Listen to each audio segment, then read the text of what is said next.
today we'll talk about unconditional generative modeling of 3D scenes. Again, there's like so much happening there right now. It's like I updated these slides like over the past 2 days, but there's an insane amount of papers coming out on this exact topic. But it's a very exciting topic. Okay, so brief recap, because I know we've been doing this recap many times, but like I'm just going to recap it one more time, because these exact concepts are actually super important for generative modeling. So just a general framework for autoencoding based on scene representation. So you like image in, have an inference, get a bunch of latent codes. Could be a single latent code, then we call it global conditioning, or like a set of latent codes arranged in like a grid or something, then we call it local conditioning.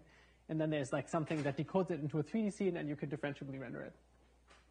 So global conditioning, we had a single latent code for the whole scene. Local conditioning, we had like lots of latent codes that were arranged in some kind of grid or something like that, right?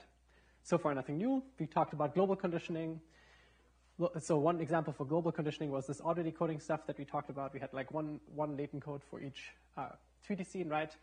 Local conditioning, the canonical example was pixel nerve, if you remember this. We're going to skip that. Okay. Good. Fantastic. And now, just as a reminder, I hope there were no questions on this, just like reminder, global conditioning, local conditioning, that is something to keep in mind. Now we're going to talk about unconditional generative modeling. Many slides were adopted from Shubham at CMU. So the first problem that we're going to look at, like the first part of this is going to be unsurprising. The first part of this is going to be the dumbest way to do 3D generative modeling. And you can probably already imagine what that case looked like. Imagine I ask you to build a generative model for 3D shapes, assuming you have a data set of 3D shapes. So we're going to learn the space of possibly textured shapes. And in the end, we want to be able to sample new shapes. That's generative modeling, right? We want to learn a distribution of like a set of a data set. In this case, the distribution is just going to be 3D objects. And of course, this is going to be super useful for like all kinds of downstream applications. Like these days, there's lots of talk about using these kind of generative models in gaming. There's lots of talk about like, content creation. When these slides were created some years ago, there were no applications for this stuff because it wasn't working well enough. The stuff that we're going to talk about at the end of this lecture, like there are people working on this right now in multi-billion-dollar companies that are trying to put this into products, and it's going to happen. In the next 5 years, you're going to see 3D assets in video games that are generated by AI. There's no question about it. It's really cool. Okay, so like super useful, basically, like now in the short term, back then in the long term. But it actually went faster than anyone anticipated, I think. Okay. So background generative adversarial networks. Who knows how GANs work? Hopefully everyone. But like just as a super brief recap, right? You have like some random input, like a latent code. You sample it from a normal distribution. Have a generator that you can like sample an image from. Then you take a sample from you take a real image, and then you give it to a discriminator, and then you train the discriminator to say, like, you have this adversarial loss. The discriminator the generator tries to fool the discriminator, and the discriminator tries to discriminate between the real and the generated image, right? So brief recap on GANs. Hopefully everyone knows this. Great. So here's some things that were made with StyleGAN v2 and StyleGAN v3. So these are actually images generated by a 2D GAN. So these are just 2D things. And there's a few things that I want to actually point out. Let me see actually if I have a slide for this. No, actually this is good because I put these on the slides for a particular reason back then. But okay, so this is latent. You're going around in the latent space of StyleGAN v3 and then the latent space of StyleGAN v2. And you've seen these before. GANs look pretty good.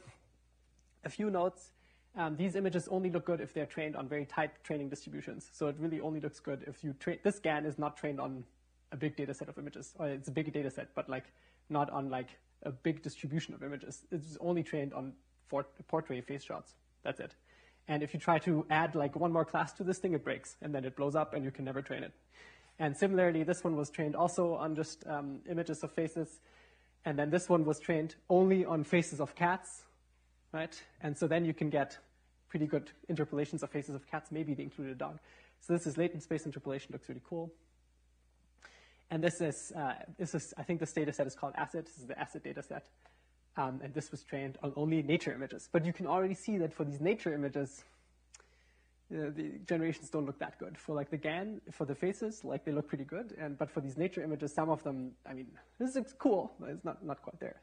Okay, so one thing that I wanted you to just know about this is actually what was the key difference between StyleGAN v2 and StyleGAN v3. StyleGAN v2 was a convolutional neural network-based generator. So this was a thing that took an image, like took a latent code, and then it basically used convolutional neural networks to generate the image. StyleGAN v3 is a neural field. So if you read the StyleGAN v3 paper, this is something you might not be aware of, but StyleGAN v3 uses something like Siren to parameterize the image. So these images are actually, a latent code is basically mapped to the, kind of like a hypernetwork, basically mapped to the parameters of like a neural field, and then the neural field gives you the image, which is just kind of a funny thing. So back then I was really excited. This was like a year after Siren came out, and I was like, oh, this is so cool. We can parameterize these things. So yeah, if you read the StyleGAN v3 paper, maybe pay attention to that. It's actually like a neural field-based architecture. But this is, of course, still images. So another thing that I want to briefly bring up is like, clearly these models have some degree of, seemingly these models have some degree of 3D understanding in them. But why are we interested in actually training actual 3D generative models? And the reason for this is that in StyleGAN v3, it's not actually possible to move the camera and get multi-view consistent renderings of the same subject. So all of these things here are generated by moving around in the latent space. If you want to move the camera, the only way to do that in StyleGAN v3 similarly or in any of these models is also by moving around in the latent space. And the problem is that there is no trajectory in the latent space that keeps the identity of the subject identical while moving the camera. You can kind of get there. So like here, for instance, right, you can see there, this is kind of like moving the camera, but you can see that the facial expression is actually changing. So you can't literally nail it. It's like it's pretty close, and people have written papers about that, and it's pretty cool. But it's not quite at the level of like what control that we would want, right? We would really want to keep the 3D scene identical and move the camera. So that's going to be one of the things we're going to aim for today. Okay, so this is image generative models. How can we take this now to 3D? So that's our motivation. We would like to have something like that where we have control over the camera. So we sample, we get a 3D scene, and then we can move the camera around. Let's first talk about 3D GANs for geometry. This is the part where I said it's not surprising. So let's say I gave you a data set of 3D scenes of like 3D objects, like these are ShapeNet objects. How could you think about training a 3D generative model on this data set of 3D objects? Well, 3D objects are fundamentally just like images. They're just voxel grids, right? So you can take an image that's a grid of, like 2D grid of voxels. You can take a shape, it's a 3D grid of voxels, and you can parameterize the shape as occupancy, right? And every voxel you store, if that voxel is occupied or not, that's how you can parameterize the shape. And then you can just train a GAN. Just instead of generating images, you just generate these voxel grids. But other than that, is identical. There's just a few different kind of design choices, right? So for instance, instead of going for like latent vector that's identical, you sample it from a normal distribution. Now in an image generative model, you might build something that takes that latent code and, for instance, upsamples it with like 2D deconvolutions, right? Like in the second half of an autoencoder. It just takes it from that single 1x1 latent code to like a 512 by 512 image. And now you can do the same thing, just instead of upsampling the single latent to a 2D image, you take the single latent and you upsample it to a voxel grid. Right? So it's like the same, but basically the same thing. And then you get a 3D voxel grid out. For instance, you're predicting for every voxel, is it occupied or not? You have the real shape, which is also for every voxel, is it occupied or not? And you give that to a 3D convolutional discriminator. And that now predicts whether the voxel grid is good or not, right? So basically exactly the same as in images. No surprises here. Any questions on that? Yes? I'm guessing just like StyleGAN v3, you could also parameterize with Siren or something and predict. Right, yeah, good question. The question is StyleGAN v3, which gave us these cool looking images. This thing here is this thing here is using convolutional neural networks to generate the images. You could also actually let's talk about this for a moment. Let's imagine I asked you to now parameterize the shape via a neural field. So I asked you to parameterize the shape via a occupancy field. So like the shape is now parameterized via a occupancy field. Let's say the generator, how would you go about doing that? Actually, it's maybe not a good question, but like actually think about it for a moment. No one has to answer the question, but you can give it a shot. I didn't tell you how StyleGuide v3 worked, so you would have to, yeah, go ahead. Mentioned it was something like a hypernetwork, so I can imagine just training something like that. Yeah, so for instance, what you could do is you could take the latent vector, and then exactly you could, like the zeroth order, you could totally do this, even with this little tiny Colab notebook. If you wanted, you could totally do this, like not a big deal. You could literally take the latent code, then you have a hypernetwork, and the hypernetwork predicts the weights of a little neural field, like a ReLU neural network or something. And then you take the ReLU neural network, you say, this is parameterizing my occupancy field. You sample it on a grid that gives you a voxel grid, and then the discriminator can actually stay the same. So you can, if you want to, you can parameterize the occupancy field, you can parameterize it as a voxel grid, you can parameterize it as a neural field, you can parameterize it via a transformer, you can parameterize it in any way you want. The interest, like maybe the one thing of interest is that the discriminator does not necessarily need to change. So you can always, whatever parameterization you choose, you can always sample it into a voxel grid and then give that to the discriminator. Does that kind of make sense? Any questions? Discussions? No, good. Okay, hopefully no surprises here. Yeah, so here's what the generator can look like. For instance, just a 3D deconvolutional neural network. I think you actually already implemented this, right? You had like in the assignment number 3, you had like in the current assignment there's a 3D deconvolutional neural network. Is that right? Yeah, great, good. So you maybe already implemented this. Okay, so and now this is maybe one thing that is worth noting, and this is, I mentioned in the beginning, I briefly talked about global conditioning and local conditioning again. So one thing that you may not quite appreciate is that GANs are kind of have the same limitations than all of these globally conditioned neural scene representations do. And you can kind of obviously see this, like very clearly, right? Each 3D scene in this case is parameterized via a single latent code, right? You have one latent code is mapped to one scene.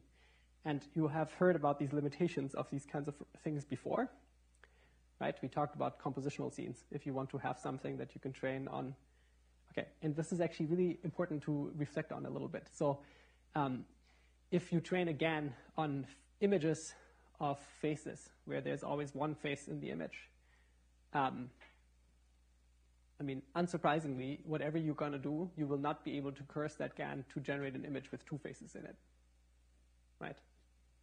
That's not going to happen, and that's interesting. And that's actually fundamentally also the reason why why GANs are so often trained on faces or on cats, like, and they're always trained on things where there's always only one object in the scene. Maybe if you've noticed this, like you always train it on like things where there's one thing in the scene and one thing only. If you try to train GANs on images without any other form of conditioning, which we're going to talk about next time, but if you just train a GAN that is unconditional generative model on like images of cats where there's always between 1 and 3 cats in the image, that's probably not going to work. It's not going to do anything.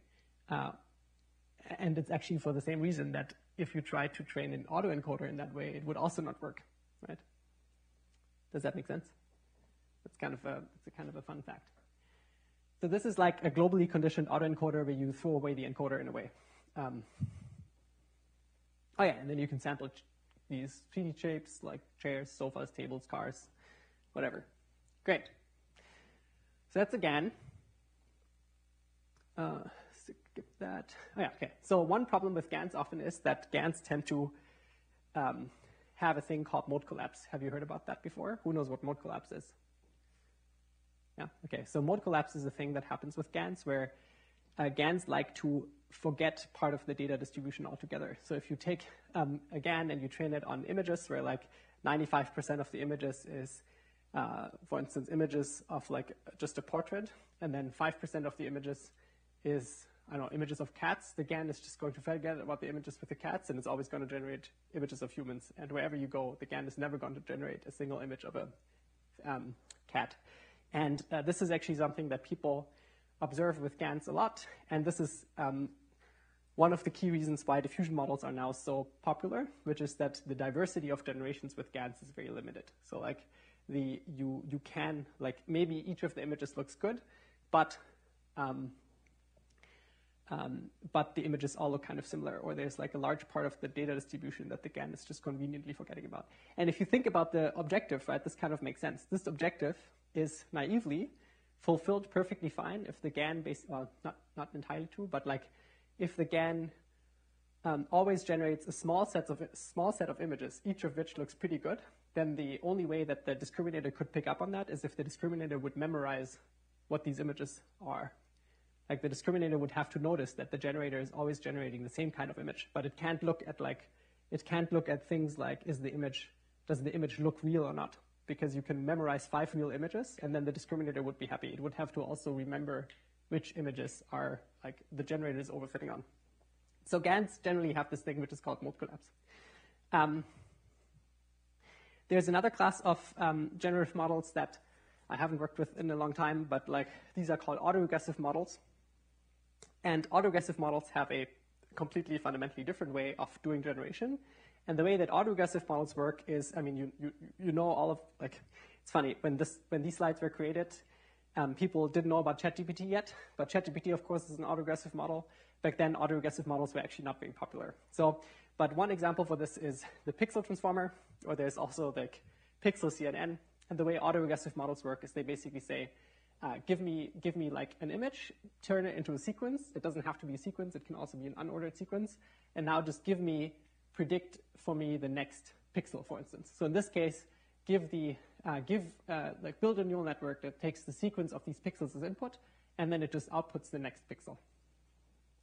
And you all know a model like that, which is like ChatGPT, right? So this is exactly the same way in which you would train a large language model. Like give it a sequence, predict the next thing. Makes sense. And what is nice about this is that there is like no discriminator in the mix, and GANs, who has trained a GAN before? Not, okay. So who hasn't trained a GAN before? You should all train a GAN. At least everyone should train a GAN at least once. Otherwise, you don't know the pain that is associated with training a GAN, which is that it dies all the time. It's improved a lot. We've built techniques to make them more stable, but oftentimes one problem with GANs is that either the discriminator gets too good or the discriminator gets too bad. So for instance, if the discriminator in a GAN gets too good, then whatever image the generator predicts, it'll never fool the discriminator anymore. The discriminator, for instance, learns to pick up on like some tiny detail, like maybe a piece of high-frequency texture or something like that.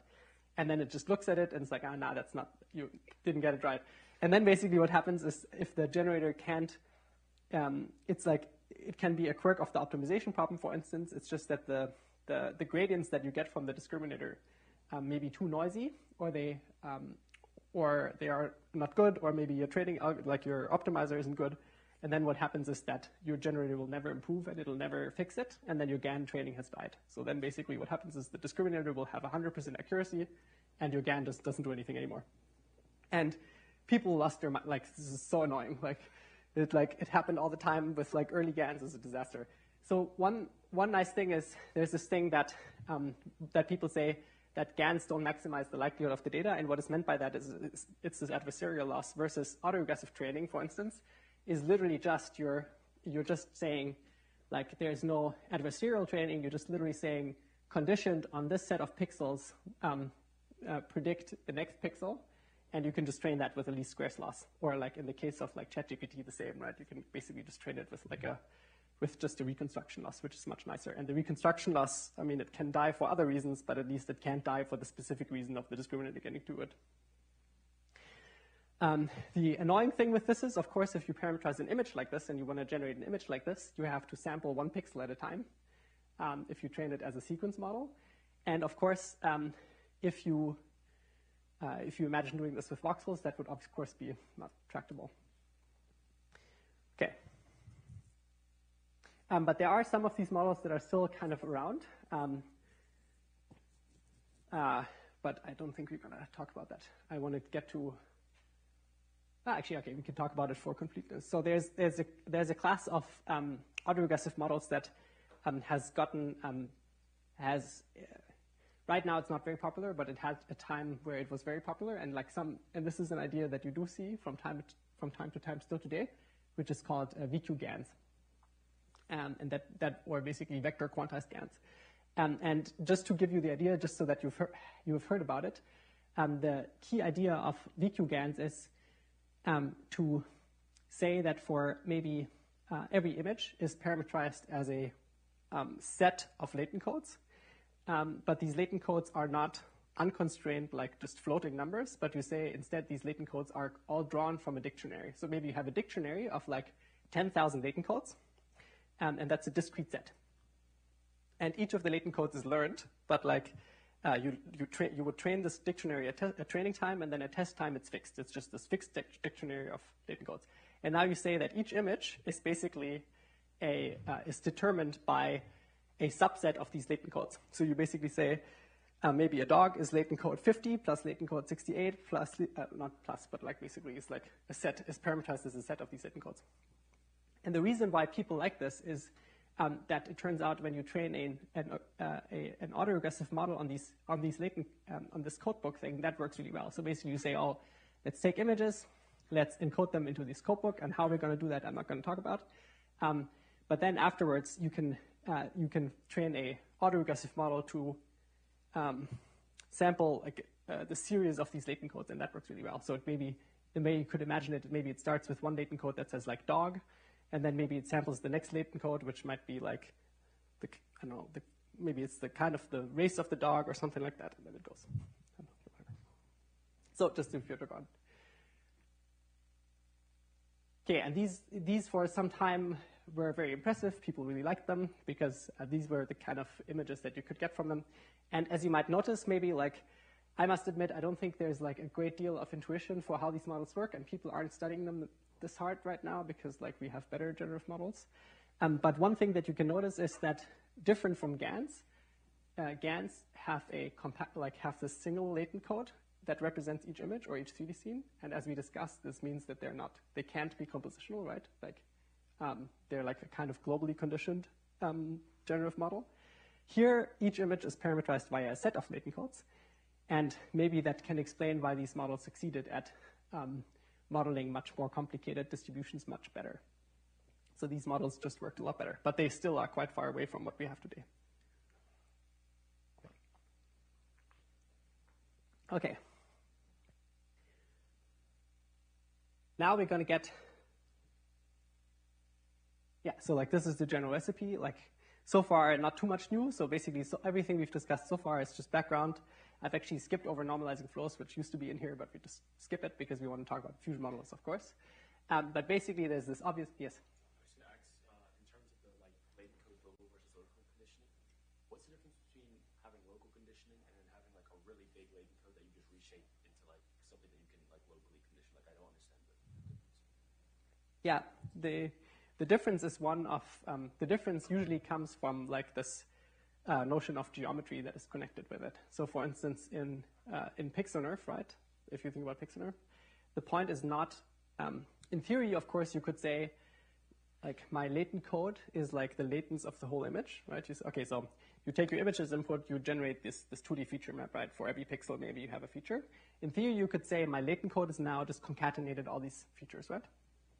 And that's fair. Clearly, each scene is parameterized as a set. Okay, but there's something else to it, which is that if you then decode that into the 3D scene, there is this notion of like projection and like local, like literal local conditioning, right? So like the way that you index into that latent code is different.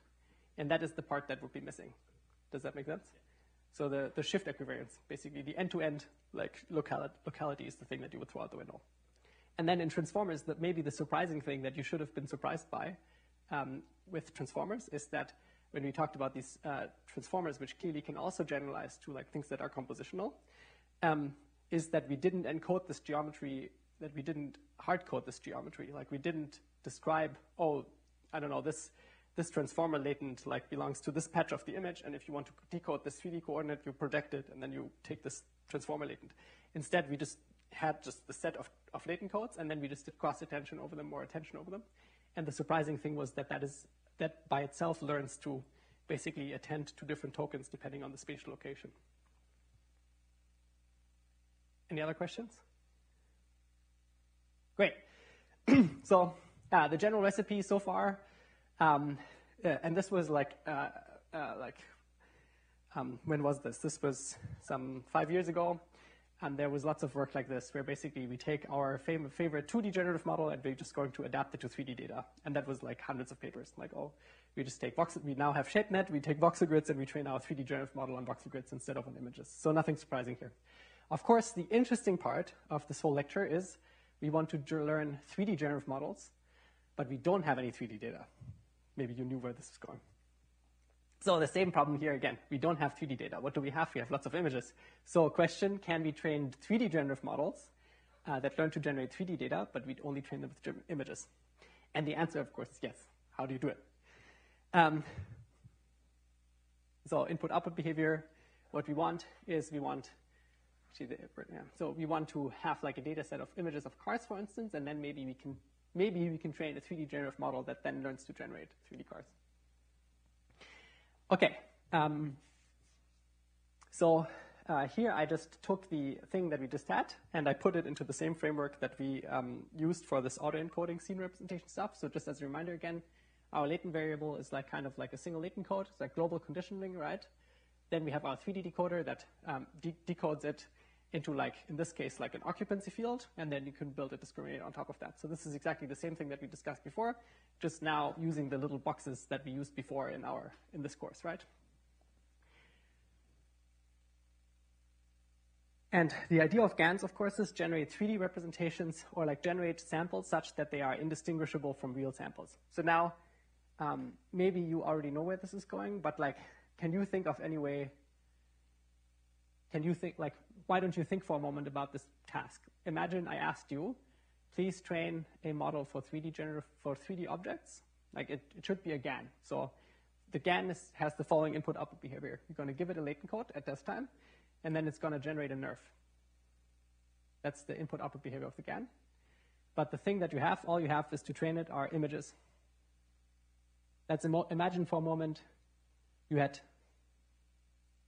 Yeah, actually, maybe that's enough. So can you think of a way of doing this with GANs? If you already read the papers that you already know, then you can answer. So Cairo, you have to remain silent. Can you think of a way of training such a model, like with everything we've learned about in this lecture? So all you have is images. You want to train a GAN that generates nerfs. We can brainstorm a little bit. Yes? Yeah.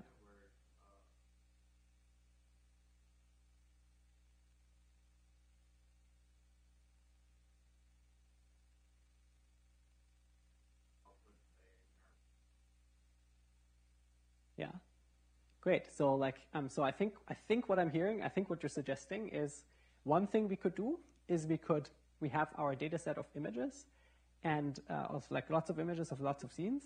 We could first do one stage where we optimize the 3D scenes. Like we first solve for the latent. Or maybe that's not what you said. It's like one thing you could do is you could first generate a data set of nerfs by just like fitting them, and then afterwards you could train a generative model on top of these nerfs. Is that what you were suggesting? Does that make sense to everyone? That would be kind of the easy answer. That is a valid answer. It turns out with GANs, I don't know that people did. I'm sure people have done that. Like none of these papers was very mainstream. However, with diffusion models, people have absolutely done that. And with diffusion models, there's quite a few papers that did that. So like this very idea that you just described is one that people did for diffusion models. And we haven't talked about diffusion models yet, but like you can imagine how that would look like. Well, okay, I don't have 3D data. Let's first just generate 3D data. We take all of the images that we have, we reconstruct a bunch of 3D scenes, and then we train our generative model directly on the 3D scenes. Yes, good idea. It turns out, however, that you can skip the first step. You don't actually have to reconstruct the nerfs first. There is a way of training a 3D generative model without ever going through a stage of reconstructing them. Yes, you.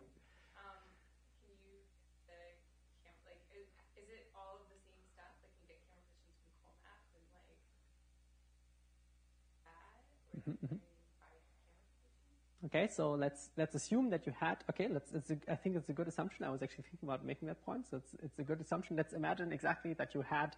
Like, let's imagine exactly the kind of data set that we used previously to train this auto decoder of like single cars. Let's literally think.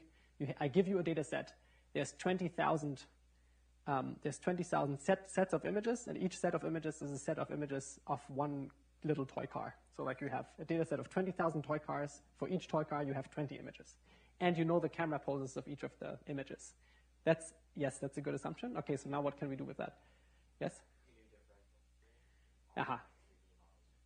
Yes, so I hope, yes, so we have differentiable rendering, right? That was the whole point of so one big thing that we developed in this lecture is differentiable renderers. What do differentiable renderers do? They give you a differentiable way of going from 3D scenes to 2D images, right? So now, there's this really smart idea, which is what you do is you sample a latent code. Then you use that latent code to reconstruct reconstruct your nerve either as a voxel grid or a neural field or a triplane or whatever you want to do. Then you use your differentiable renderer with the camera poses as you just proposed, and that gives you an image. And then now you have an image. Now you can build your discriminator, and the discriminator just has to look at images. It doesn't have to look at 3D scenes. It just has to look at renderings of 3D scenes. Does that make sense? So basically, this is kind of a funny thing that this works, and it actually has resurfaced in something that is called score distillation sampling, which is kind of like a similar idea in a way. But yeah, so the idea is basically we're going to generate 3D representations such that their renderings are indistinguishable from real renderings or from real images.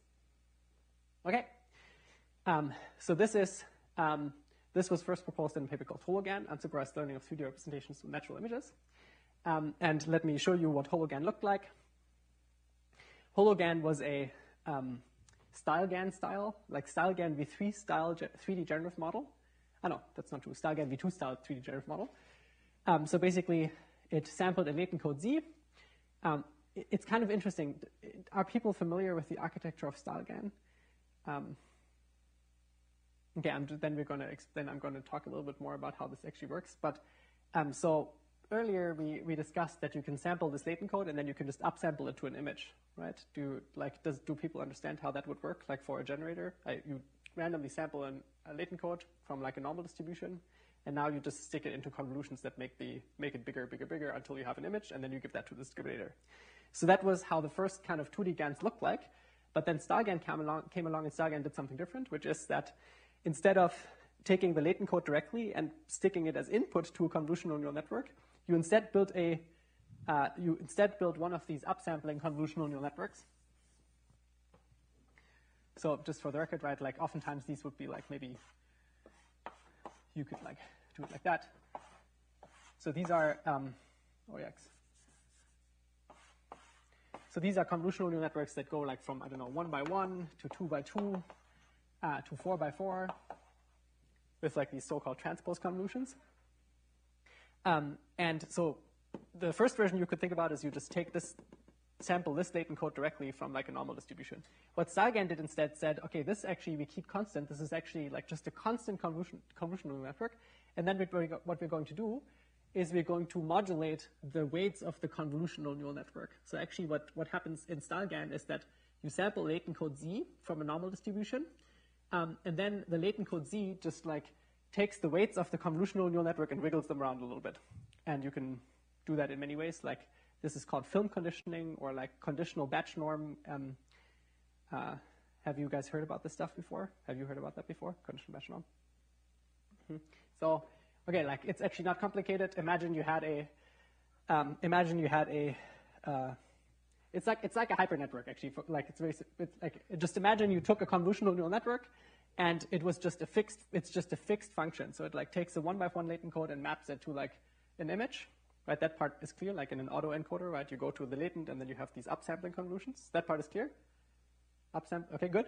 And now imagine what you did is you took your latent code, and the latent code goes into a fully connected neural network, and the fully connected neural network just predicts the weights of that convnet, like all of them. So you basically, and this is exactly what's visual here. So this here is just a 3D convolutional neural network that upsamples a single 4x4x4. So it starts with a tiny cube, a cube with side length 4. So it's like a tiny cube is input, and then it just upsamples it. So from 4x4x4 to 8x8x8 to like 16x16x16. And actually that input is fixed. It's like a fixed input. And now what the latent code actually does is you sample the latent code, and the latent code basically predicts the weights of the convolutions. Does that make sense? So it's kind of a design detail. It's like, okay. So let's imagine we built it like that. So this is exactly what's happening here. What Hologan proposed to do is we say, okay, we first built this part that like gives us a voxel grid. So this is basically our 3D scene representation. And then assume we know the camera pose. Then we can render this voxel grid from some arbitrary angle. And back then we didn't have volume. This was actually before NERF. So this was before volume rendering and all of that stuff had settled. So back then what people still did, I also have a paper like that. We actually built like renderers that had like convolutions in them as well. So it's kind of weird. Like everything that we discussed so far makes way more sense than this, but this was before we knew all of that. So what we did instead is we say, oh, we'd like take this voxel grid, and then we rotate the whole voxel grid, and then when we want to render an image from the voxel grid, we just stick it into another neural network, and then the neural network is going to output the image. And we all were very excited about that idea. So instead of all of the stuff that we discussed so far, where the voxel grid maybe stores a color and a density, and you shoot array and you sample points along the thing, instead we do something much dumber. We take the thing, I don't know, we transform it with the camera transform, and then we just stick it into a neural network, and the neural network outputs the image. So this is what Hologan did. But like the basic idea was already there. And this was the first time like someone had been able to show something like this. So these are the generations that you get from Hologan. And here actually what you see is you're like wiggling around the voxel grid. So like now you can basically move the camera. And by moving the camera, you're basically changing the input to the neural network. And then basically you can do stuff like rotating the car. This is really cool.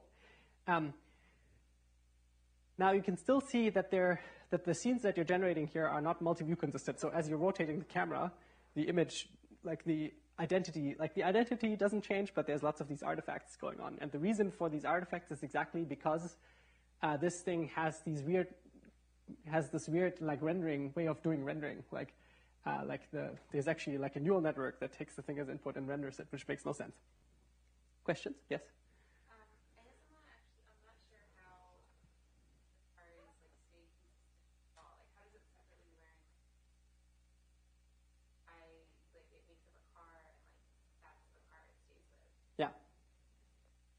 Yeah, that's because I'm in a funny situation here because doing a good job at explaining this is actually kind of complicated because the way it works is kind of complicated. But the reason why it's complicated is not very interesting. The reason why it's complicated is because we were all very stupid back then and we didn't know what the fuck we were doing.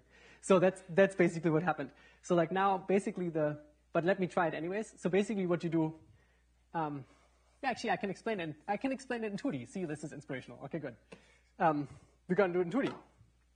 So everyone knows 2D GANs, right? So imagine what you did is the following. Imagine we were again in our little flatland world where we had 2D scenes like this. This is bad, sorry, stupid. Imagine you had 2D scenes like this and you had 1D cameras. So this camera takes a 1D picture of this 2D scene. So this image here might look like, I'm blowing up the second, but this image would look like that, right? It's like seeing this object. But actually, this image would be a one-dimensional image. It would actually just be this one line, right? So you're taking a 1D image of a 2D scene. Does that make sense? Okay, let's now say we wanted to build a 2D generative. In this case, we would be doing a 2D generative model, but we're supervising it only with 1D images. Does that make sense? Good. So now what this model here does is basically the following. You take a latent code. So you take I'm going to delete this. You basically take a latent code and you sample it from a normal distribution. So this latent code might be 512 dimensional, pick your poison, whatever. Sample this latent code. And now you stick this latent code into a 2D deconvolutional neural network. So this takes this latent code and blows it up into an image. And this image now is like a feature image. So it's not an actual image, but now in every pixel here, it stores a feature vector. So this is they don't say what they're using, but imagine that this pixel here is has a feature vector of one dimension of 128 or something like that. Okay, so this is not colors. This is some feature. And now you're saying this image is now basically containing your 2D scene. So before we had this ball. So imagine now that this image now, each pixel corresponds to a position in your 2D scene. Does that make sense? Okay, so now the way the renderer works here is kind of funny. So the way people did rendering back then is they say, okay, so now we want to render it with a 1D camera, right? So how are we going to render it? Basically, what you do is you place your camera relative to this voxel grid using your camera pose, right? You have a camera pose. And then actually what you do looks a little bit like the kind of rendering that we did before. Basically what you do is you also set like a near and far plane, and then you say, I shoot array for every pixel that I want to render here, I shoot array through my 2D volume, and then I sample a constant number of points along this array. That makes sense? Does that make sense? And then to get the value of each of these, you do bilinear interpolation. So like, let's think about that for a moment. So like, let's say this image had 64 pixels. So this would be 64 pixels, right? Then you get 64 rays, right? And let's say for each ray, you sample, I don't know, 64 points, okay? These are all hyperparameters, so you would set these up front. So then what you get is like, you actually can think about it like you're getting another 2D image, right? You're getting another 2D image here that is like 64 by 64. You get 64 pixels, and then you get 64 samples along the way. And if you think about the content of this image now, you can kind of see it. It's just a resampled version of this volume, right? So like now it'll look like kind of funny. It'll look like maybe like this, right? This thing will now be like perspective warped. It will look like a. Does that make sense? Yeah, good. Okay. And now how do you do rendering? Like now you can imagine this is like this is kind of like the image plane. Like this axis here is aligned with the image plane of your camera. And now all you have to do is like what this last part does is, now this is kind of funny, but like now what you do is you basically say, there's different ways of doing this, but you could imagine now you take another 2D convolutional neural network that just takes this as input, and then it gets rid of this dimension. So maybe like you do convolutions, maybe you do the following, you have 2D convolutions that normally would go like that, right? And maybe you make their stride, like you make them stride 2 on the height axis. So like they always skip a row. And then like this image will go from this to like half the number of rows, half the number of rows, half the number of those. And then the output of that's your final image that you render. So basically what you do is you go from latent code to like 2D, like in this case 3D scene. Then you place your camera, you like sample rays, but actually like the sampling doesn't immediately give you your image. Instead it gives you like another 3D volume because you just keep all of these samples around. And then you stick that 3D volume into like a convolutional neural network, and the convolutional neural network gives you your image. Does that make sense? Cool.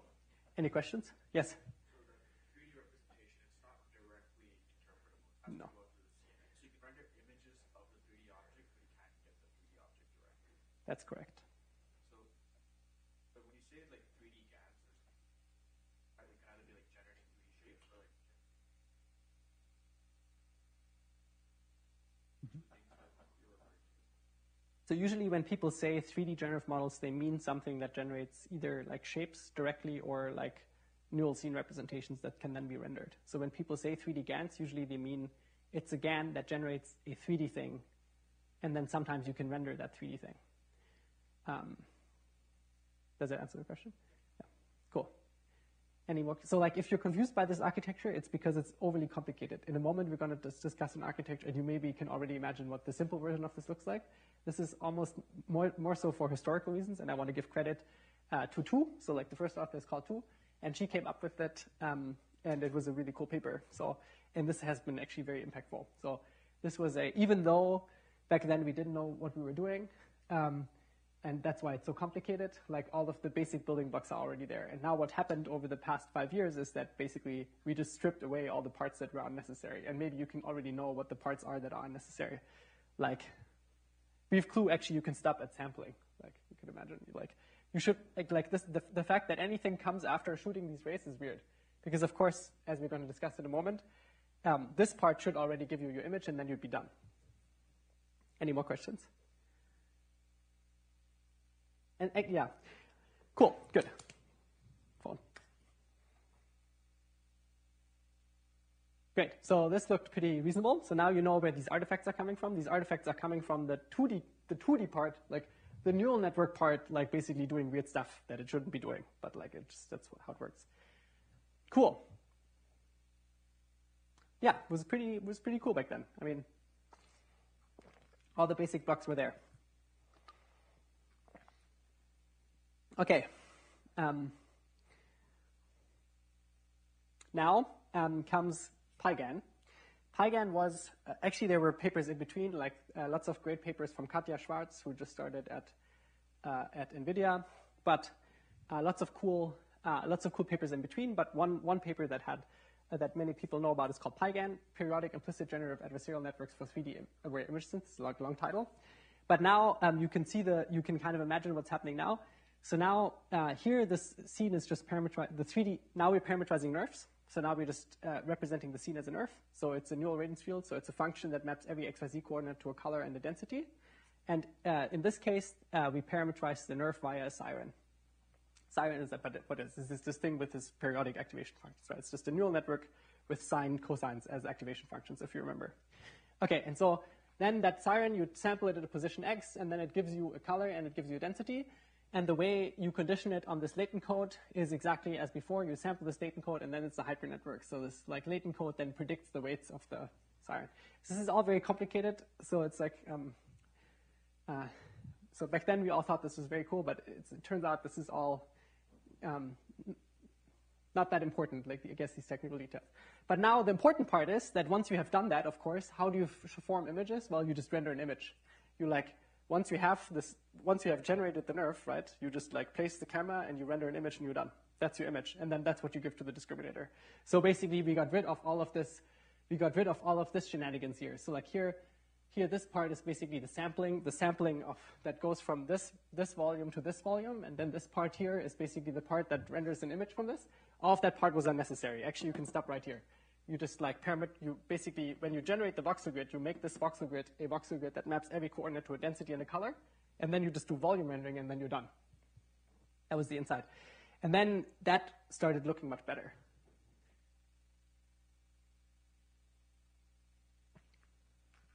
So now we're almost there, right? So like now you can see these single objects. Cool. And now because this is an actual 3D representation, right? And now you have these densities. Now it's actually interpretable, right? Now you can sample at a 3D coordinate. If the density is 0, there's nothing there. If the density is like above some threshold, you call it occupied. And now you can extract these meshes from the thing. And they still don't look amazing, but like pretty good. Questions? Great. Okay, so then what is the problem? I mean, you might be actually like, we just kind of, the things that people went through with generative models is the same exact things that people went through with like inverse graphics in general. So maybe what do you think is a limitation of this? Is rendering this fast or slow? Is it expensive or cheap? Why is it expensive? Right. So like when you shoot the ray here, you place your camera, you shoot the ray. For every sample along this ray, you have to sample your neural network, and the neural network then gives you your density and your color. That means if you want to have enough samples along the ray, that means you're sampling to generate a single pixel in the target image. You're sampling maybe hundreds or even thousands of points, and that's incredibly expensive. So the way this model was actually trained is it was too expensive at training time to render out a whole image at once. Like you can't even render one whole image, and back then these were 48 gigabyte GPUs, so like doing a single image would be too expensive. So instead what you do is you actually sample patches. So like you actually like sample a patch, and then your discriminator doesn't see the whole image at once, it actually just looks at patches. So it was a patch discriminator, and that allowed you to not render the whole image, but maybe you just render a subset of the image. Other papers did other stuff, like you render a low-resolution image, and then you have a low-resolution discriminator in addition, and then you have a patch discriminator in addition, and like so, lots of stuff. Okay, but this is really expensive. So, do we know anything that might allow us to make the rendering cheaper?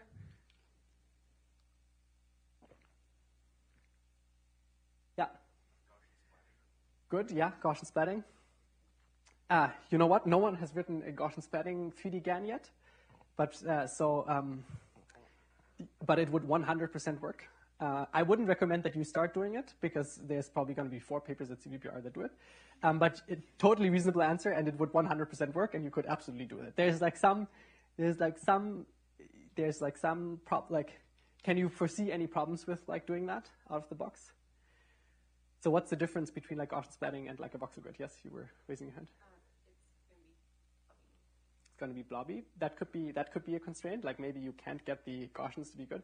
One problem is that Gaussian splatting has there's lots of local minima, right? Like you would basically, what would you do? You would build a generator that takes a latent code, and then it kind of has to output the position and the color and the covariance of like a set of Gaussians. So first of all, you would probably have to fix the number of Gaussians. So you would say each scene is parameterized by 10,000 Gaussians. So then what would your generator do? Your generator would take like a noise vector, and then it would build a neural network that would map that noise to like the parameters of 10,000 Gaussians, find it good, and then you can render it via Gaussian splatting, everyone's happy.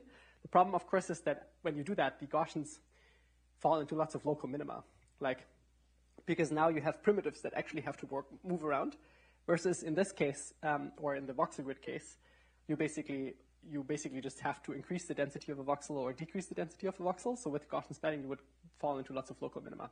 But it would definitely, even out of the box, if this was your course project, this would be a great course project idea. Build a Gaussian splatting 3D GAN. It's going to be pretty cheap. It's going to be totally tractable. It's definitely going to do something. Very good course project. So just as an idea. So yeah, great answer. Any other ideas for how to make the rendering cheaper?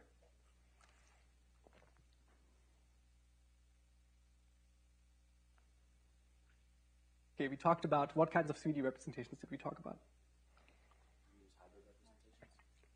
Great, excellent. So we talked about like neural fields. Everyone was excited about neural fields. Neural fields are really expensive. Instead, of course, you can strike a different like memory to compute trade-off, and you can say, okay, I'm going to parameterize my 3D scene as a voxel grid. And now rendering is really cheap because you still have to sample thousands of points along array, but sampling your voxel grid now is really cheap. It's just a lookup in like in an array versus like having to sample your neural network, right? Okay, so surprise, surprise, that's exactly what people did. So this was the follow-up paper called EG3D. By the way, this is my old group at Stanford. So I actually worked with Eric. Eric and I wrote the Meta SDF paper together, which was like the meta learning, which we only talked about for 2 minutes. But Eric went on to write a bunch of really cool papers with Gordon, my former advisor. And this was his second paper. Both of these papers have like 600 citations now, so they were fairly impactful. In fact, this paper, EG3D, is the paper that most people cite when they talk about triplane representation. So this kind of triplane representation, you could say that this paper is the one that made that popular. It's not the one that introduced it. The paper that introduced it was called Convolutional Occupancy Networks from Song-Yu Pang. He used them for occupancy functions. But this paper used it, I think it's the first one that used them for nerves. And they did that, and Eric did that in the framework of 3D generative modeling. So he has this beautiful figure from his paper. So here you see, like, this is the architecture of a nerve, right? It like takes a position and a direction, whatever, neural network, density, and color. You can also do voxels. So like, there's a voxel, you give it a 3D coordinate, gives you the density of the color at that 3D coordinate, or you can do these kind of hybrid representations where it's a triplane. It's like 3 planes standing in space. I give you a 3D point, you project it onto the 3 planes, you do bilinear interpolation to get the 3 features, you concatenate them, and then you put them into a tiny neural network, and the tiny neural network then gives you the density and the color. We talked about this before. Hopefully this is not news. Okay. And now the rendering, like, you can imagine that the rendering this is much cheaper than rendering this. And the reason is that here, right, like for every point that you sample, if you want to do optimization, you have to hold on, like you have to do a forward pass to this neural network. Like, let's just think about what that means. It means that when you want to do gradient-based optimization, you have to hold on to all of these activations. That's how backpropagation works, right? So the way backpropagation works in a neural network, if you don't, you can do it differently, but that's how PyTorch does it normally. If you have a neural network, you do a forward pass, it computes all the activations, and then it holds on to the activations because you need the activation to compute the derivative. And so that's actually the expensive part. So with the expensive part with neural fields is when you do a forward pass, you have to hold on to all of the activations for every point. So for every 3D point, you have to hold on to the activation. And that's expensive, right? So imagine, for instance, you want to render an image. An image is 512 by 512 pixels. 512 squared. For every pixel, you want to sample 128 points. 512 squared times 128. For each of these 128 points, you have to hold on to these activations. Each layer, like let's say it's an 8-layer neural network, so it's times 8. Now for each layer, you have to hold on to 512 activations times 512 times 32-bit, 2 gigabyte. That's the storage. And if you calculate it, it would come out to like approximately 15 gigabytes for one image. So that's expensive. Okay, versus in this thing, the only activations you have to hold on to are basically these samples. These are like pretty small. And you have to hold on to the activations of this neural network, but this neural network usually is very small. So it's like 2 layers of 64 units each, something like that. And so that's why it's like so much more cheap, right? Any questions? Yeah. When you're generating those like X, Y,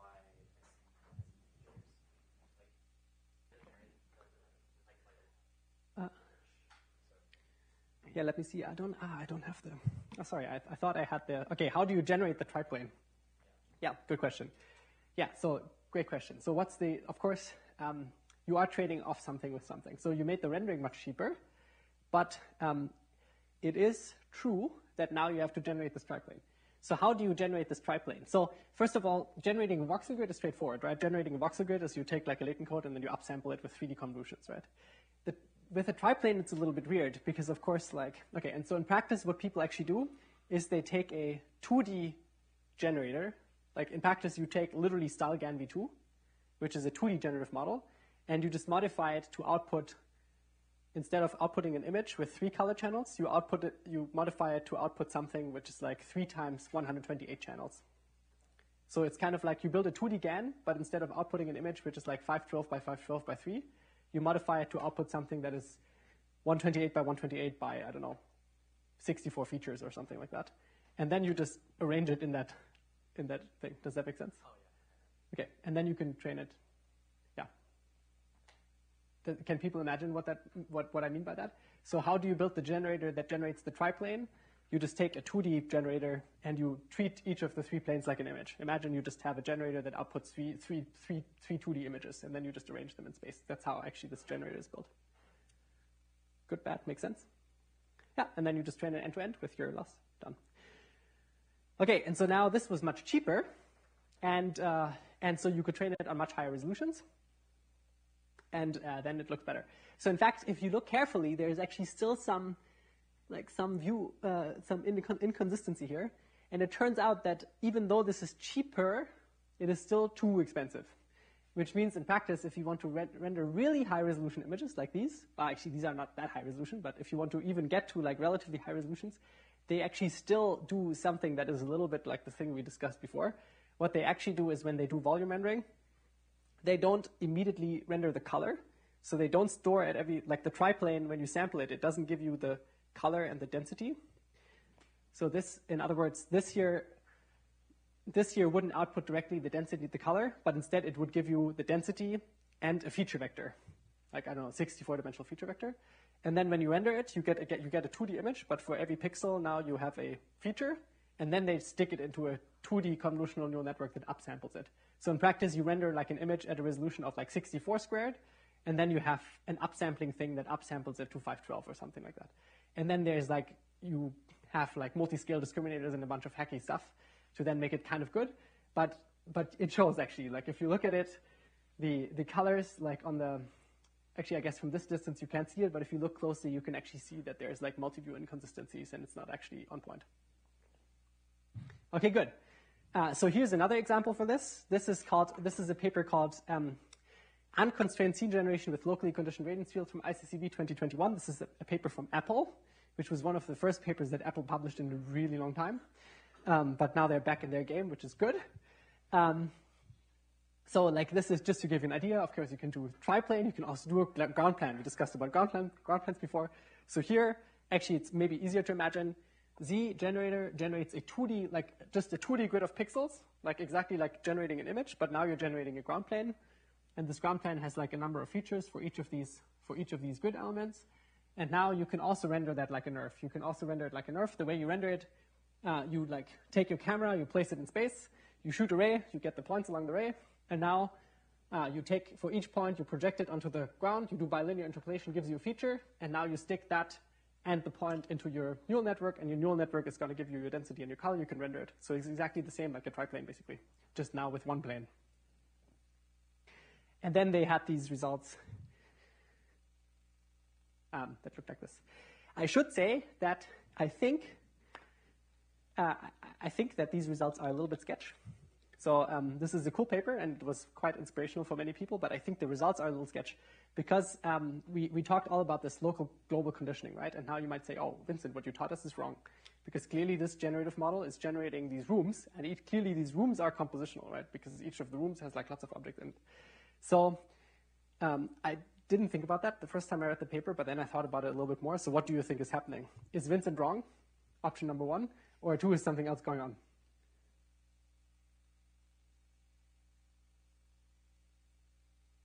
What would you think if you saw, like, if you strongly believed that this locally conditioned, globally conditioned thing is true, and that therefore this model should not be able to generate compositional scenes, then how would you interpret these results?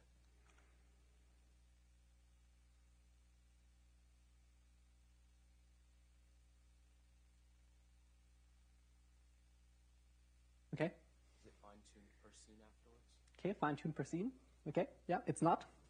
So they present these results, and they say this is the outputs of the model. And it is, in fact, this is the output of the model. So every time you sample, it gives you a scene like that. Other options? Yeah. Right, so there could be, I might have not told you everything about the model, and actually what they do is they generate small parts of the scene and then they stitch it together. That could be happening, but that's not what's happening. It's actually, the model is outputting the whole scene at once via this ground plan. What else might be happening? The model might be overfitting. So it could in fact be that each of these scenes is just one of the training scenes, right? Does that make sense? They released the data set, yeah. So, I mean, I don't know. I haven't looked into this. If I would have to make a guess, so like what if you were a reviewer for this paper and you knew the things that you hopefully know now, what would you ask for? What would you ask the authors to give you in order to confirm or dispel your suspicion? This is something that many generative modeling papers don't do, but they really should. Yeah. Some sort of similarity metric between the generated images and your sample from the training set, maybe the whole training set? Exactly. You would ask them, please give me, for each of the scenes that you're generating, give me the closest scene in the training set so that I can look at the closest scene in the training set and so that I can convince myself that the scenes that this model is generating are actually different from the scenes that are in the training set. And the authors, I don't think, provide that in the paper. It is a great paper, and I think this, and I think there's, even though these scenes are compositional, of course, it's probably still the case that there's some interpolation happening, so I would be surprised if these would be identical to scenes in the paper. So all of the claims are in the paper are totally fine, and it's a good paper to read. Just be aware that sometimes you see these results and you'd be like, oh, this looks amazing, but there's almost certainly a catch to it. Yeah. Also, how did they get vertical variance? Like we talked about ground planes, or is the vertical variance explained by the nerve? Yeah, the vertical variance is explained by the nerve. So the vertical variance comes from, it's kind of like, in this case, like the vertical axis is like a neural field, and this axis is like a voxel grid, kind of. But it's still a good question. So like the way we discuss these like vertical versus, like the way that we discuss this is that a model like this, you wouldn't expect it to be able to generalize in the height axis. So, but as long as like everything, like it can't go outside the training distribution along the height axis. But yeah, so this is all right. So my guess is that this model is somewhat overfitting on the training set, and that's probably what's happening. And so this is, okay.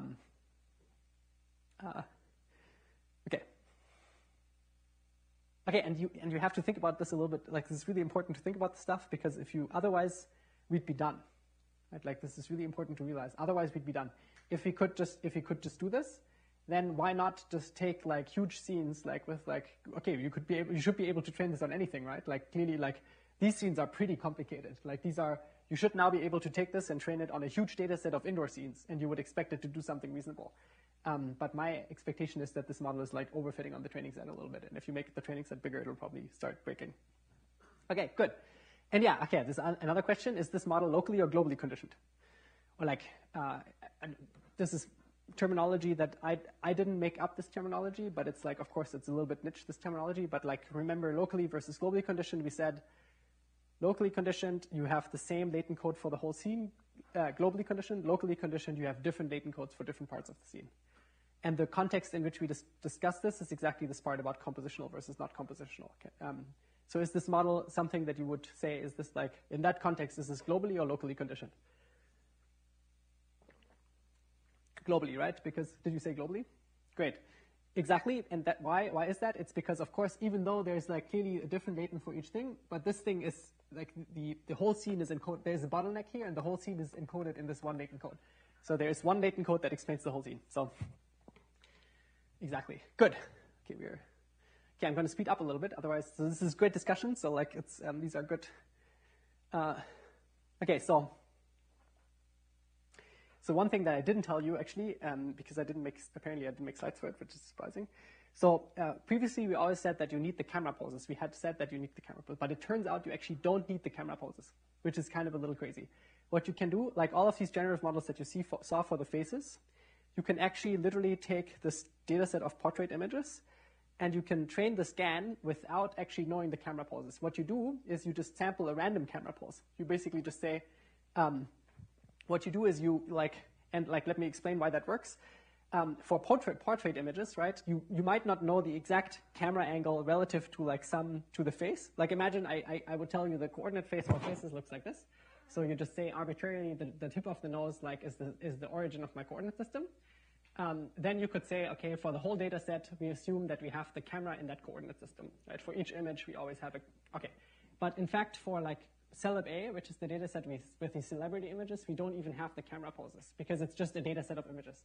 So how is it that you can still train the image? And the trick lies in the discriminator. The discriminator, what does the discriminator do? The discriminator just says, this rendering has to look like the rendering of a human face, right? And now, because the generator generates the 3D scene, right? The generator doesn't know which image you're going to render. It doesn't know where you're going to place the camera. So what you can imagine has to happen is the generator has to generate a 3D scene such that whatever camera pose you randomly pick, each of these camera poses has to render out a real image. And so it turns out that that is for these kind of simple distributions, that is enough of a constraint to converge to a 3D generative model that is 3D multi-view consistent.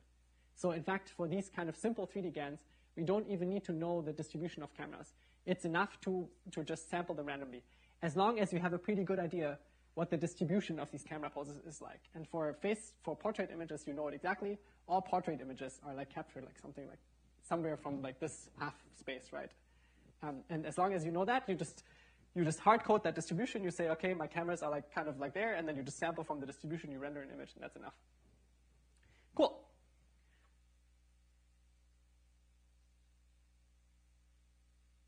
Okay, now we're going to talk about diffusion models before the lecture is over. So I hope everyone knows how diffusion models work because we're not going to be able to talk about it in detail. But on a high level, diffusion model, what does it do? How do you train a diffusion model? You take, let's say you want to train a generative model for images. What you do is you take an image, you add noise to it, you give it to a neural network, and you ask it to remove the noise. And then you supervise it on, for instance, clean images. That's like uber simplified, right? But basically, you're training a neural network that denoises images, and there's some nice math. But basically, that's how it works. Do people know how diffusion models work generally? Kind of, yeah, good. Does that explanation satisfy you? Okay, let me add one more piece to the explanation. So actually, one level down, what you actually do is you take images and you add varying levels of noise to them. So you're basically interpolating between the image's complete noise and the image's perfectly clean. And then you train your denoising diffusion model to always map. One way of doing it is you always take like the image at varying noise level and you add it, you translate it to the clean image. Okay, so that's how you can train a diffusion model. And then at test time, when you want to generate something, you start with complete noise, and then you just ask your model to denoise. And depending on which noise you start with, you get different images, right? So that's how diffusion models work. Now, same question again. How can we train so of course we can train 2D diffusion models, and these look great. But how can we train a 3D diffusion model? Problem is we don't have 3D scenes. We only have 2D images. One solution we already discussed. One solution, of course, is okay, we just reconstruct a bunch of 3D scenes, and then we train our diffusion model on these reconstructions. And there's like 10 papers that do that, and some of them look pretty good. But it's a little annoying, because then we still have to reconstruct the scenes, and it's like not scalable, like da-di-da. Okay, turns out there's other ways of doing it. The first one is called, and these are all papers from 2023. So these came out in the past 6 months, basically. So these are all very recent. So one way of doing it is called render diffusion, and this is actually if you should remember one of them, you should remember 2 of them. One of them is called render diffusion. And the idea of render diffusion is as follows. You say, okay, I take my image, I add noise to it, and then I build a neural network that takes that noisy image, and from that noisy image, it reconstructs a 3D scene. So you build a neural network that goes from image to nerve, right? And you already know a bunch of architectures to do that. One of them is, for instance, pixel nerve, right? You take the noisy image, and you use it to parameterize the pixel nerve. Or you could do something like take the noisy image, map it to a latent code, and then you build a hyper network and give you a neural field, all the different things. Or you take the image and you reconstruct a voxel grid, pick your poison, whatever, it doesn't matter. Take image in, 3D representation out. Then you can take the 3D representation and you can render it from the same pose that your input image had. So let's say, for instance, in your data set, your data set are these car, this is now the same setting as before. We have toy cars. For each toy car, we know the camera poses, and all the toy cars are in the same coordinate system. So the origin is always aligned with the car. So all cars point towards, I don't know, the z-axis or something like that. So for each image in your data set, you have the camera pose relative to this, what we call a canonical coordinate system. So what you do is you pick a random image from your data set, you add noise to it. You use that image to reconstruct the 3D scene, and now you use the camera pose to render the 3D scene from that camera pose, and now you call that your clean image. So in other words, your denoising, it's a particular way of implementing this denoising step. Usually when you do denoising, you take the noisy image in and you build a 2D neural network that maps it to the clean image. Now what you've done is you just built that in a different way. You just built this denoising step in a different way. It takes the noisy image as input, gives you the 3D scene, you render the 3D scene, and that's your denoised image. Does that make sense? And then you can just train it the same way you can train the normal diffusion model, right? Yeah? Cool. That works. You can do that. In this case, they did it with a triplane. I hope you can abstract that away by now. And so here's samples. This is, I think, trained on ShapeNet. Here's EG3D, which is the paper that we just talked about with triplane. This is the triplane GAN. This is render diffusion. And you can see these are just unconditional samples. So for this toy distribution of little toy cars and toy objects, it works pretty well. So now, why does it only work for these toy objects? It only works for these toy objects because they all have to be aligned in a canonical coordinate frame. So they all have to be aligned with the camera, right? Sorry, they all have to, you need to know the camera poses, in other words. That's kind of a big limitation. Here's another paper called Total Diffusion. And this is kind of a funny way of doing it. So yeah, so how does this paper work? I'm just giving you the gist of it, so that if you really want to understand this paper, we could spend 1 hour talking about this paper. I'm not going to spend 1 hour to talk about this paper. I don't think it's important to have heard about it. If this is a problem that you face in your research, I think by now everything you have learned from this course should allow you to go to this paper and understand it. You should be able to understand this paper, save for the diffusion part, which we're talking about now. Okay, so one part of this paper is a little bit we recall these papers that took an image and then unprojected them into a voxel grid and then rendered them from a novel view, and then you can train that end to end, right? So we talked about papers like that. So basically image in, voxel grid out, render voxel grid, supervise the image that pops out, like an autoencoder, right? Okay, so this paper has a little bit of that flavor. You take an image, and then you, from the image, you extract 2D features, then you unproject these features into a 3D voxel grid, or you can imagine you take these features to parameterize a pixel nerve, but basically you take this image and you reconstruct a nerve from it. And then there's a funny little trick. You take this thing, you add noise to it, to the 3D voxel grid. So you have reconstructed a 3D voxel grid, you add noise to the 3D voxel grid, then you build a 3D diffusion model that takes the 3D voxel grid as input, that noisy 3D voxel grid, and outputs a clean 3D grid. And then the 3D grid you render and you supervise the images. And because you have the ground truth images, you can supervise it like that. And that works. You can imagine that works. Intuitively, what you would expect is this is kind of just a bad way of doing this autoencoder, right? Forget about this noise stuff here. like, and only see this part. So where you go from image to voxel grid and render the voxel grid, that's exactly the kind of framework we discussed so far, right? Like a single image in, 3D representation, render it, supervise the output, and then you can train this thing that reconstructs 3D scenes from images, right? So this is exactly like that. Now there's just this additional part where they add noise in between. Okay, so that is fine.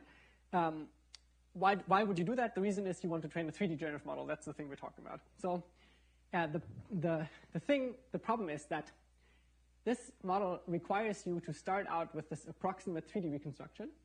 So at test time, if you have a generative model, what you want to do is you want to be able to sample from the generative model. So you want, like, let's say this is trained on teddy bears, you would want that you can sample new teddy bears. You trained it on teddy bears, and at test time, every time you sample, you want to get a different teddy bear. But the problem here is that it takes an image as input. So you can't sample from it because you need an image first. Otherwise, you can't sample your teddy bear. Womp womp. So what you do instead is you do something sneaky. You basically reconstruct the voxel grid, you add noise to it, you denoise it with like a 3D convolutional network, get the denoised one, and then you take this one and you add noise to it again, and you add noise to this one again, and you basically train a separate diffusion model to on top of these things. So this is one way to think about it. Is it is a little bit as if you were reconstructing all your 3D scenes first, and then you train a diffusion model on top of that. It's a little bit like that, just that you train both of the things at the same time. So you're basically at the same time training a model that reconstructs 3D scenes from images in a forward pass, and at the same time you're using this data set of voxel grids that you're training to train your diffusion model, basically. Make sense? So it's kind of like, some people might call this a distillation-based approach. And just to be clear, what's the benefit of that over like the thing where you reconstruct all your scenes offline? This is much faster, right? And why is this much faster? It's because this step here goes from like a single image or many images to the voxel grid in a single forward pass. Like, right, you're training that's a model you're training. You're training a model that learns to take an image as input and give you a voxel grid in a single forward pass. And so you're basically generating your 3D training data pretty quickly. So you're doing it online. So you don't have to reconstruct all of your 3D scenes separately. Each of them, usually, otherwise you would have to solve a separate optimization process for each of your 3D scenes. And now you're just like getting rid of that by just training this model that goes from images to the 3D thing in one forward pass. Make sense? Good?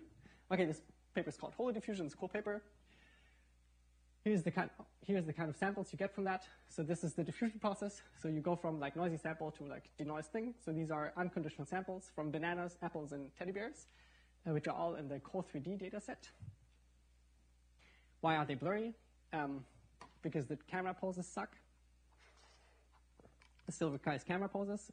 Core3D has really bad camera poses because they're done with CallMap, and CallMap is difficult. And then that's why if the camera poses are bad, what you would expect is that it gets blurry. Okay, we're doing a marathon here. Now we're going to talk about score distillation sampling. Hello. Want to listen in? Yeah. It's exciting. So now we're going to talk about score distillation sampling. So you could ask the following question. So like we have these 2D generative models, and these 2D generative models, you can train them to give you, for instance, an image from a text sample, right? So you have a generative model, you give me a piece of text, and then it generates an image, right? And clearly, these models can already generate images that look pretty reasonable, right? And in fact, you could say, clearly the model must be understanding something about the 3D world. Otherwise, these images wouldn't look realistic, right? If you can generate images that look good, you have to at least understand where to position each like a person or something like that in the image, right? And it turns out there is a way of basically, if you have a pre-trained 2D generative model, there is a way to take that pre-trained 2D diffusion model to then actually generate 3D scenes without training a new model. And that way is called score distillation sampling. And the idea is very simple. The math ends up being a little bit more complicated, but the idea is the important part. And you can maybe even think about what the idea is. The key idea is to basically say, what is the diffusion model doing? The diffusion model is doing the following. I give it a noisy image, and then it tells me how do I have to change that image to make it look like a real image. Right? So for every pixel, what the diffusion model is actually doing, you give it a noisy image. For every pixel, it's basically telling you, this is how you have to change that pixel to make it a clean image, right? Because it's basically, imagine you train the diffusion model by taking noisy image, it gives you the clean image. The difference between those two is the change that you have to implement to go from noisy to clean, right? And now, like, just think about the following idea for a moment. You generate a random 3D scene. It's like empty. You start out with an empty 3D scene, right? Then you render out random images of that 3D scene. Initially, the random images won't have anything in them, right? It's just going to be complete garbage. It's just going to be empty. Now you add lots of noise to each of these images, right? You add lots of noise to each of these images. And now for each of these views separately, you sample your diffusion model. And now your diffusion model, what is it going to do? For each of these images, it's going to tell you, this is how you have to change this pixel to make this look like a real image, right? So for every image that you just rendered, for every pixel, the diffusion model will tell you, this is how you have to change that pixel to make it look like a real image. And now, this is kind of funny and tricky, but you can basically just say, okay, then I'm going to treat that as if it was a gradient. I'm basically going to say, I'm going to backpropagate that thing. It's kind of like a loss in image space, right? It's basically telling you, this is how you have to change each of the images to make them look like a real image. It's like exactly the job of loss. So now you're going to take all of these, and you're just going to backpropagate them into the 3D scene. So you're just going to basically say, okay, then I'm just going to update my 3D scene according to all of these changes. And then it's going to make it look like something that looks like a real image from every camera perspective, right? Good. So that's the intuition. That's exactly what this paper does. I don't think we have, unfortunately, time to look at the whole video. But this is a generation, and then we skip the text conditional part. So this is what this optimization process looks like. So you start with nothing, and then you render out all of these images. You add noise to them, you denoise them, and then you basically optimize the 3D scene to fit all of these renderings. And this is what it looks like. So do note that now to generate a 3D scene, you have to solve this optimization process. You have to actually optimize. You have to get these gradients from the diffusion model for every view, which is extremely expensive, right? Because you have to render all of these cameras out, then you have to add noise to them, you have to get rid of the noise, then you have to backpropagate it into the 3D scene, update the 3D scene, and then you do it again. And you do it thousands of times. So generating the single 3D scene actually took on the order of 2 hours or 3 hours. It was very expensive. But the compelling part about this is that, okay, the details we're going to skip, but the compelling part about this is that you don't need to train a new model. You just train your 2D generative model, and then from your 2D generative model, you can now generate 3D scenes. And in fact, the last thing we're going to skip. But in fact, if you are on Twitter these days, or if you you will see all of this talk about 3D generative models and how these 3D generative models are being used. And these models all work like that. So this is basically the way they work, with lots of qualifications and lots more stuff. But all of the, literally, and I'm not even kidding, every week right now, on average, 7 papers come out on this specific topic. Literally, on average, 7 papers a week on building better 3D generative models. And this is at a breakneck speed, in the sense that this paper came out a year ago, and the quality that we get now is drastically better than we were at a year ago. Now you can actually, you can really get a text query and get pretty reasonable looking 3D. So let me show you a few examples of this. So these are failure cases for a particular reason, but we're not going to talk about the failure cases. Here's a 3D generation, an astronaut on a horse. So that is done without training a 3D generative model. This is really just give me, using a pre-trained 2D text-to-image diffusion model, you can then basically optimize this 3D scene. Here's a little baby Yoda. This is a baseline which fails for particular reasons, which we're not going to talk about, but here's baby Yoda. And this is in fact it. So we're going to leave exactly on time. Unfortunately, we don't have the time to dive deep into 3D generative modeling, unconditional 3D generative modeling. But I think if you want to stay up to date with this, any slides I would make on this would be outdated in a week. So I'm not going to attempt. Instead, I encourage you to read any of these papers and the papers that cite them, because there's a lot of them. And they're quite fun. Cool. Thanks, everyone, for coming.